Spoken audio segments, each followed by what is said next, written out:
At the center of every atom lies the nucleus, a tightly bound cluster of protons and neutrons collectively known as nucleons. As you move up the periodic table, elements get heavier, meaning dozens or even hundreds of additional nucleons are packed into this central space. It is intuitive to assume that as you add more mass, the immense grip of the strong nuclear force would pull everything tighter, compressing heavier nuclei into increasingly dense states. But the nucleus does not compress. A relatively light carbon nucleus and a massive uranium nucleus share the exact same internal density. Despite massive differences in total mass across elements, the internal density of nuclear matter is a universal constant. This graph of the Fermi two-parameter model shows charge density on the y-axis against the radial distance from the center of the nucleus on the x-axis. It visualizes how nucleons are distributed without congregating at the center. If we plot a relatively light element like oxygen, the data reveals a flat plateau near the center that drops off rapidly at the outer boundary.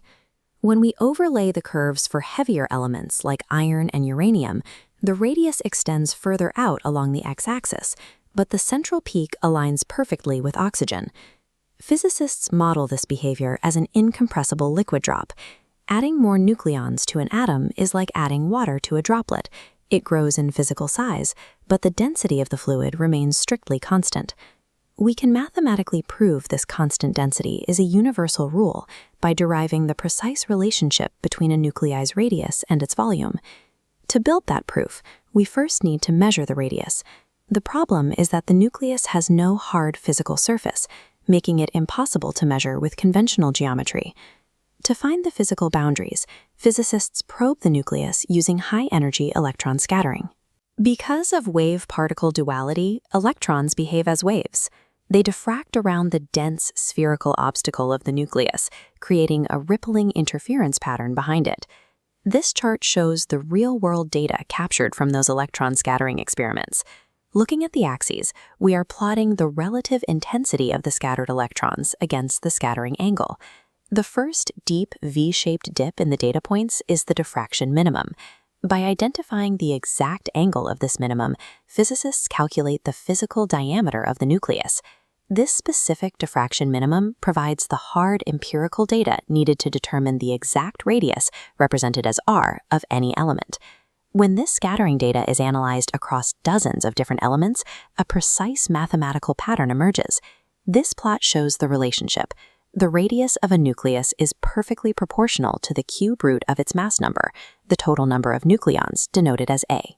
From this straight line, we derive the core empirical formula for the nuclear radius. R equals R sub 0 times A to the 1/3 power. The constant, R sub 0, is approximately 1.2 femtometers, roughly the radius of a single proton. We now possess a rigorous, verified rule for exactly how the physical boundary of a nucleus scales as new nucleons are added. With a one-dimensional measurement of the radius in hand, the next step is determining the three-dimensional physical volume of the nucleus. To do this, we use the standard geometric model, which treats the nucleus as a perfect, uniform sphere. This equation shows the classical mathematical formula for the volume of a sphere, where volume equals 4/3 pi r cubed. We can now link our empirical physics data to this classical geometry through substitution. By replacing the generic radius variable r in the volume formula with our specific empirical radius expression, we get a new, expanded equation. By combining geometry with empirical scattering data, we have created a formula that links a nucleus's physical volume directly to its mass number. Expanding the equation requires distributing the cube operator to both the r sub 0 constant and the mass number term. The mathematical cube directly cancels the cube root applied to the mass number, leaving a clean A to the first power.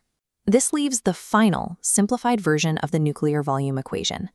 The direct physical implication here is that volume scales linearly. The total volume is directly proportional to the total mass number. This is the mathematical proof of the liquid drop mechanism. Adding one nucleon adds a fixed, predictable unit of volume, perfectly maintaining the internal spacing. In the final phase of the derivation, we use our new volume rule to calculate the actual density of nuclear material. This equation shows the classical definition for density, mass divided by volume. The total mass of a nucleus is simply the total number of nucleons, A, multiplied by the standard atomic mass unit, lowercase u. We substitute that mass expression into the numerator and place our newly derived volume expression into the denominator. This fraction represents the intersection of our mass and volume derivations, revealing the mathematical explanation for the constant density we observed earlier. Notice the presence of the mass number, A. It exists simultaneously in both the top and bottom of the fraction. Because it appears in both places, the mass number cancels out entirely. The surviving equation is completely devoid of the mass number variable. The mathematical consequence of this cancellation is that the density of a nucleus is entirely independent of its mass or size.